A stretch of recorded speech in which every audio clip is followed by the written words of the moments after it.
Hey friends, it's me Alyssa and I am back with Live in Local Atlanta. I'm joined by my incredibly talented friend. I'm here with my friend George McCarroll. You know him from Ted's Montana Grill. He's got a little history with Longhorn Steakhouse and so much more. I'm so excited you're here with me today. I love to hear your story. I hear it's a juicy story, so I'm so excited to talk with you today. How are you? I am great, Alyssa. It's an honor to be here with you.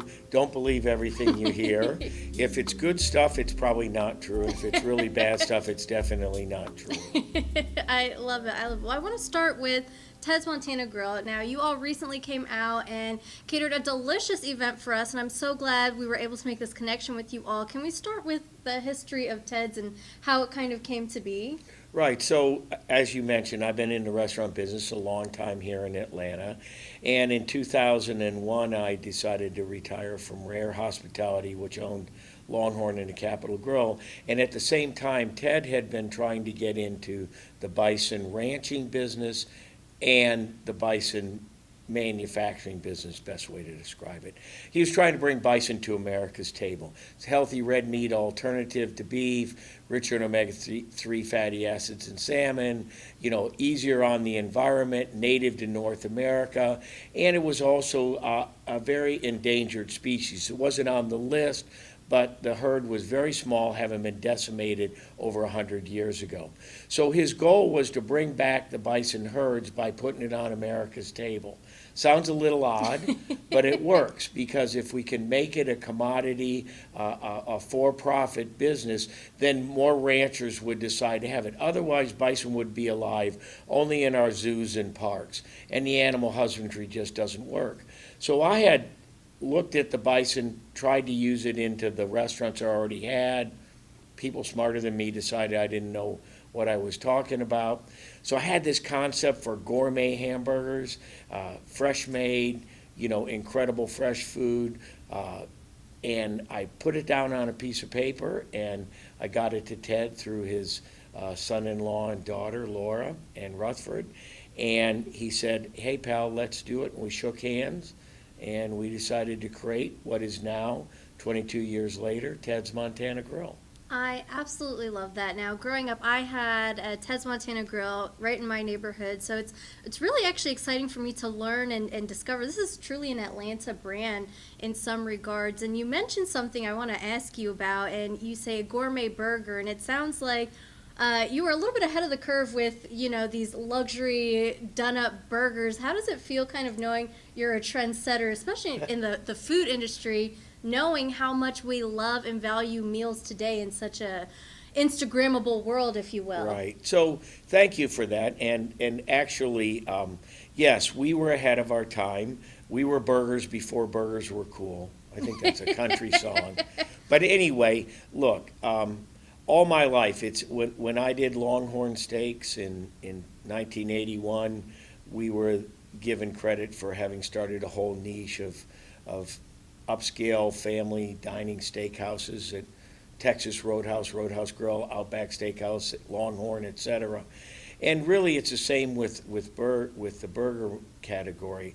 I just saw that actually there was a need, so you understand, there was a need to use the middle meats. The primal cuts steaks were able to be sold, but the bison middle meats, which is where the burger comes from, were not. They were going in the freezer. So the marketing plan wasn't working for the industry. So that's why we focused on bison burgers. At the same time, I thought that look, my favorite food is a perfect cheeseburger and French fries with a wonderful Coca-Cola or a malted milkshake. So I just had this concept of a restaurant concept that would focus on that, and that's what we set out to do. I want to say the things that make a burger special. We grind our beef and bison in the butcher shop in the morning for lunch and in the afternoon for dinner. Fresh, fresh, fresh, easy packed, grilled to order on a perfectly toasted bun with your favorite toppings. That's the definition to me of a perfect burger. I love that. That is, to me, also the perfect definition of a perfect burger. I definitely enjoy my burgers. Now, I want to ask, how have you kept Ted's Fresh? Like you said, it's 22 years old. It is relatively young in comparison to other diner experiences, if you will, or dining experiences. How are you keeping it fresh in people's minds? Because I know when I think of Ted's, I'm like, oh, it's not, I haven't, I get excited when I go because I'm like, oh, I'm so excited because for me, even now where I live, I'm like, where's the nearest Ted's? Because I love the pickles. I love the burgers. I love the mashed potatoes. I love the freshness of the menu. How are you keeping it fresh in other people's minds? Well, I'm coming on television shows like yours. No, the truth of the matter is it's always the big quest for a small company like ours. The truth of the matter is we were just talking, Jessica, our marketing VP, on the way over. The days, look, in the 80s and early 90s, you could buy television and radio and you could drive your sales 10, 15%. And as long as you put something special or new to talk about out there, you just could absolutely drive your sales and your guest counts. That's not how the system works today. Today, with the Instagrammable world, with the Facebook, with all the rest of the multimedia channels that we communicate to each other with, you have to constantly be putting the word out there, and you have to create some new and exciting things. So we're always looking to upgrade, right? Right now, mocktails are very popular. So we've made certain that we've created some great mocktails because there's been a higher demand. Whether it comes to our Blue Plate and daily specials, you know, if it's seafood during Lent, then we're trying to push that out there. Understanding that the entire time, we're the only place in the world that you can get a bison fillet 365 days a year. We're the only place where you can get the variety of bison cooked the way that it needs to be cooked, slow and low if it's the right thing, or the burgers made totally fresh. So just like our food, it's made to order. Our daily messaging is created around what opportunity is available today.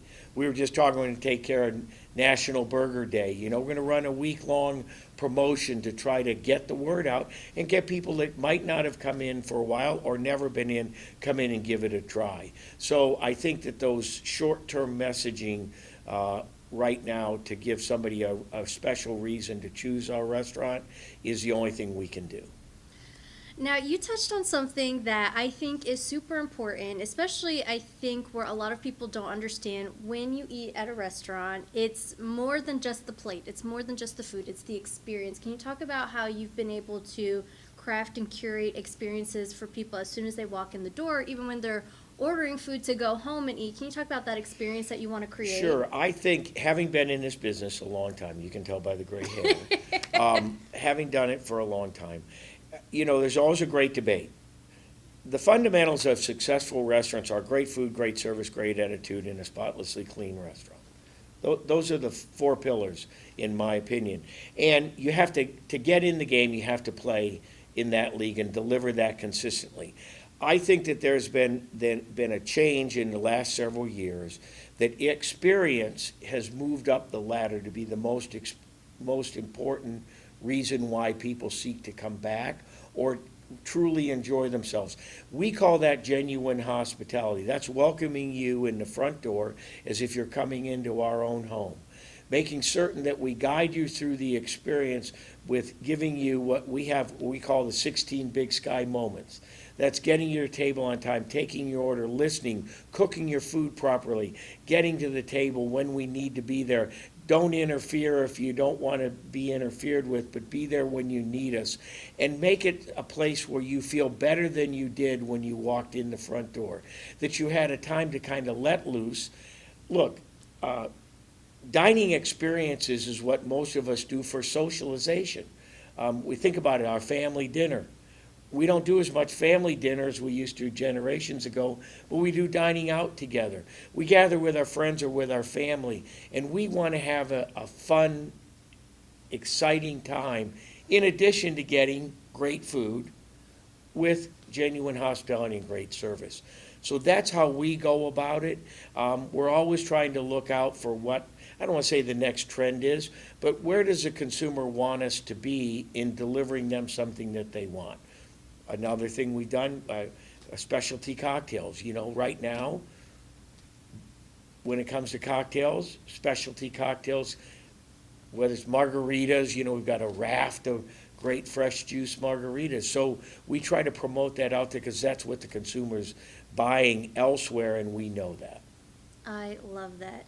Can we talk about a particular experience? I always am 50-50. Sometimes I'm like, oh, it's cool. Sometimes I'm like, paper straws. Can we talk Yeah. about, this was the first restaurant I went to that had paper straws. Can we talk about that? Like, Sure. what do people tell you when they talk about, do people even mention the paper straws to you? Absolutely. So I want to say this.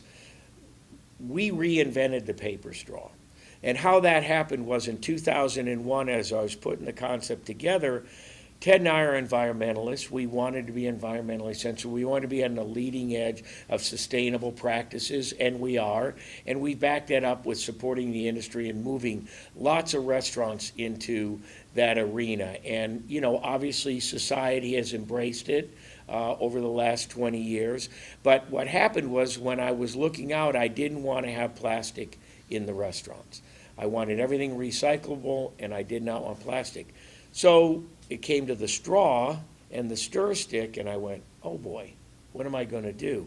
Well, we got wooden stir sticks, not ideal. Your finger's the number one stir stick. But we got wooden stir sticks. And I remembered being a youngster, paper straws. I also remembered they didn't work very well. So I did some research, put a Google on it, and found the company that said they invented the paper straw in 1833. I called up the owner, got him on the phone, spent about an hour with him on the phone, told him what my mission was. He goes, George, paper straws haven't been made anywhere in the world since 1970. But I think that machine's in the warehouse and I can make it work. Fast forward, he made it work. We got 10,000 straws at a nickel apiece. I put them in the restaurant. The consumer hated them. It's two things. It's the texture and the fact that they didn't hold up in a Coca-Cola or a malted milkshake or anything. So over time, they've relieved that problem. The straws hold up for an hour. They've got a polymer on them that makes them a little bit less papery. And we use them still today. Now, I will say there's a plethora of other alternative straws that are degradable that there Yes, wasn't, that are out there. Our biggest problem, one of the best one that's out there, is turquoise. And I just can't put turquoise in the restaurant. I can A understand turquoise that. straw. So it's something that sparks a conversation that we should probably have. You're exactly right. We get some people that just don't like them. We generally keep a few plastic straws on the side. Okay, we won't tell anybody though. Yeah. That's our little secret. A little secret, but if they really bother you. What's interesting, there was a young kid in Boulder, Colorado, and he came forward and he wrote this big paper and he talked about the fact that there was 300 school bus loads of plastic straws taken to landfills every day. Wow. And he wrote a paper and it got national press. He ended up on the Ellen DeGeneres show and all sorts of other national television shows talking about this. And during one of the conversations on the Ellen show, it wasn't Ellen, I don't think, somebody else said, well, I mean, ladies really like to have a straw because we don't like to, put our lipstick on the side of the glass. And the kid, 9 years old, looked at him and said, doesn't seem to bother you when you drink wine. Oh gosh, that is funny. That quieted the room. The point I'm getting at is, I think if you want a straw, you're right. The texture of the paper straw it upsets some people, but at this point in time, since we were first, 22 years later, we still have it. I love it. And yeah, like I said, I'm 50-50. Sometimes I'm like, it's not going to bother me. It's not going to bother me. Other times I'm like, save the straw. Use it for somebody else. I'll just drink directly from the cup. So Yeah. that's an interesting story. Very interesting. I'll have to share that with my husband. He's an engineer and he works with machines and all of that. So he'll enjoy that story for sure.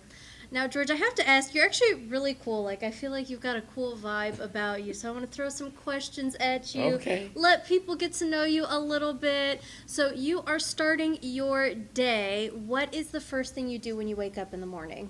Well, the first thing I do when I wake up in the morning is make a cup of coffee. Coffee. How are you making the coffee? What goes Just in black. it? Just black. And I Okay. have a Jura coffee machine.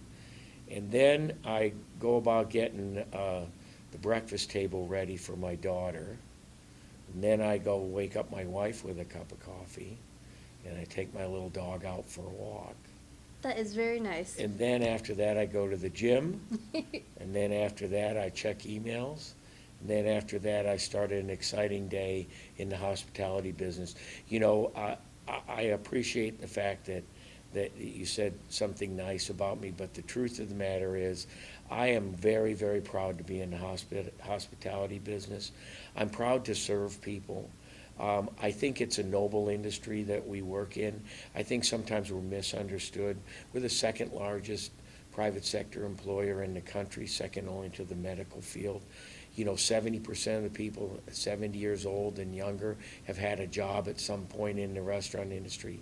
I'm proud of the fact that there's no glass ceilings, and our careers are open to everybody. Most CEOs of most restaurant companies started as an hourly team member, including myself. So I love the fact that we are so open and available to choose a career or a part-time experience that gets you past something in your life.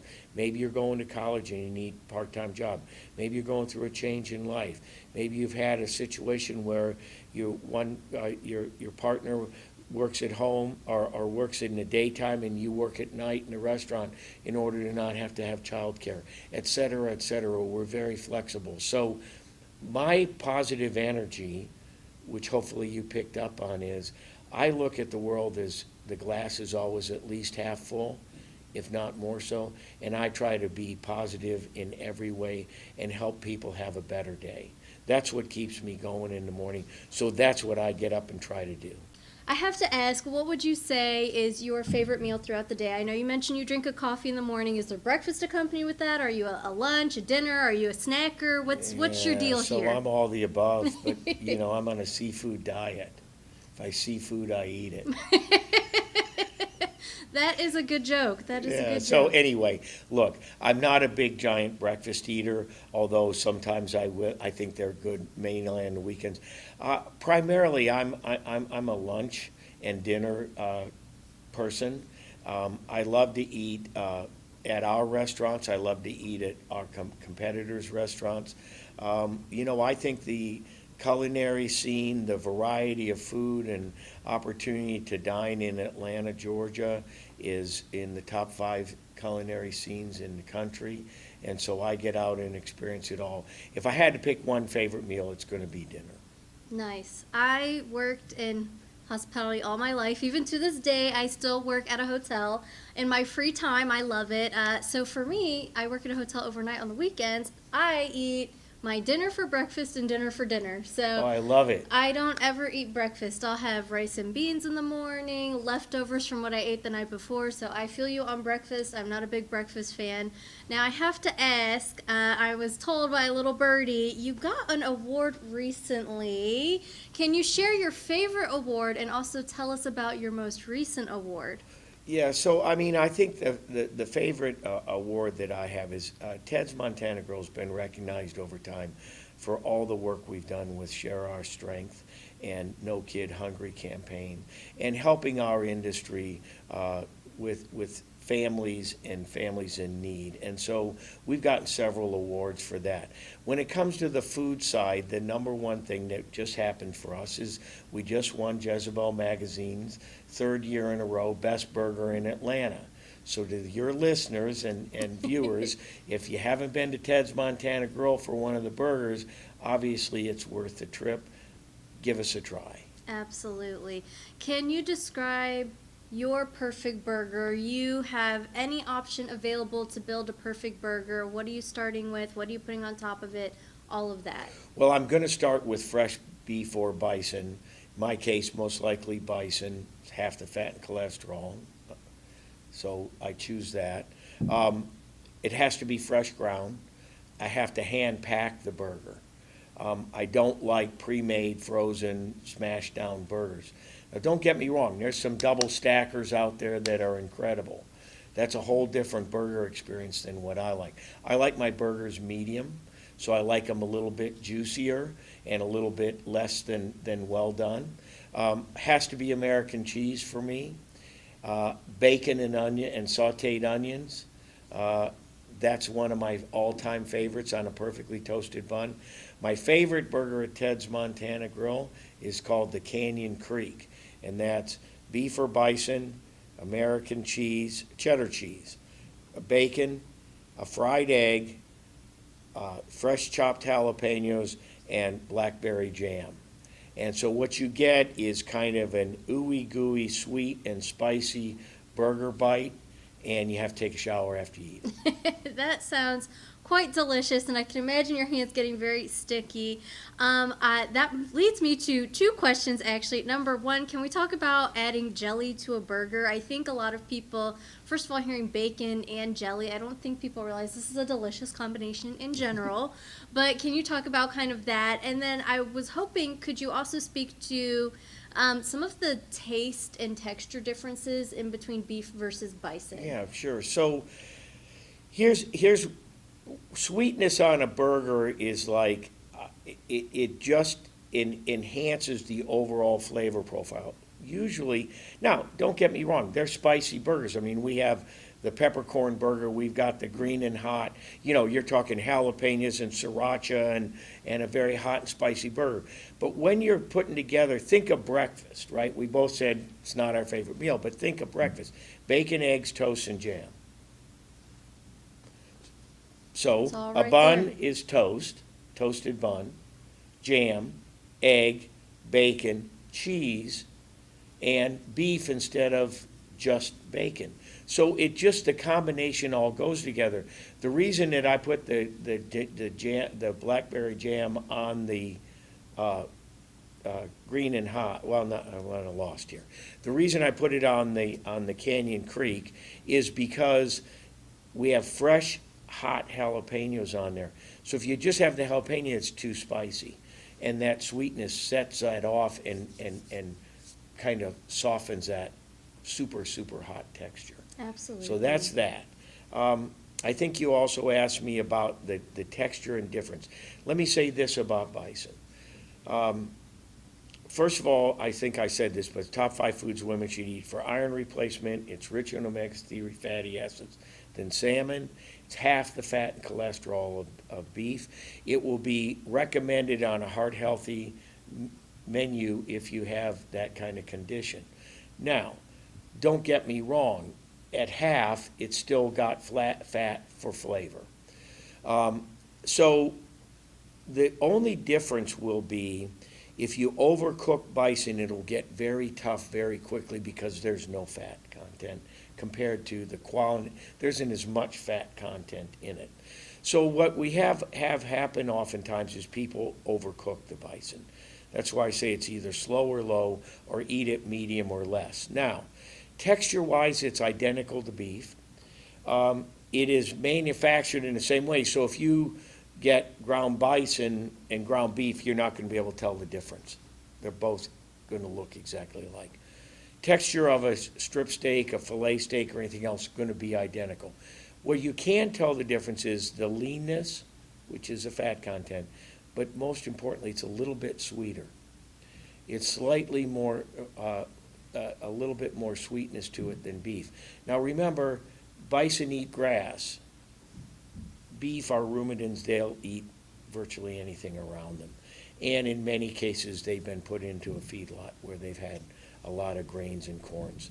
And so the end of the day is bison is raised more naturally on the ranch, and it's more leans towards exclusively eating grass, although they will eat a few other things as we're getting them ready to come to market. Absolutely. Now, I have one last question. Well, actually, I have two questions, but one last question about you, and it's really about your flavor palette. And I think a lot of people don't realize when you work, especially in hospitality or with food, you have to develop a flavor palette. How you're saying, oh well, you have the fresh jalapeno, and then you add the jelly or the jam, and it sweetens it out, or it kind of eliminates that.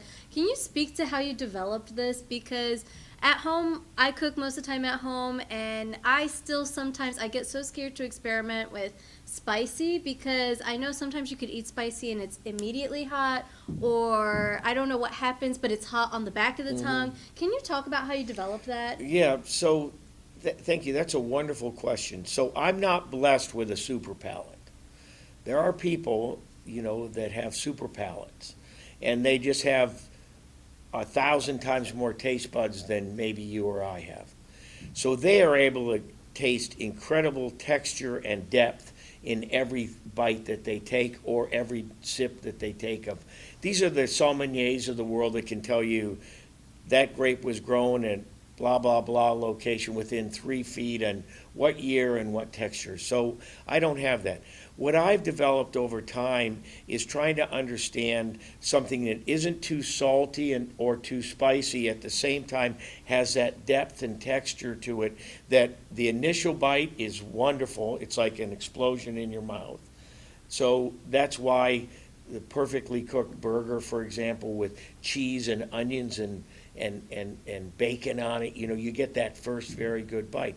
Then it depends on what seasoning you put on there. We have a special seasoning at Ted's which has some depth to it with garlics and salts and peppers, and it will actually then on the back end give you that finish.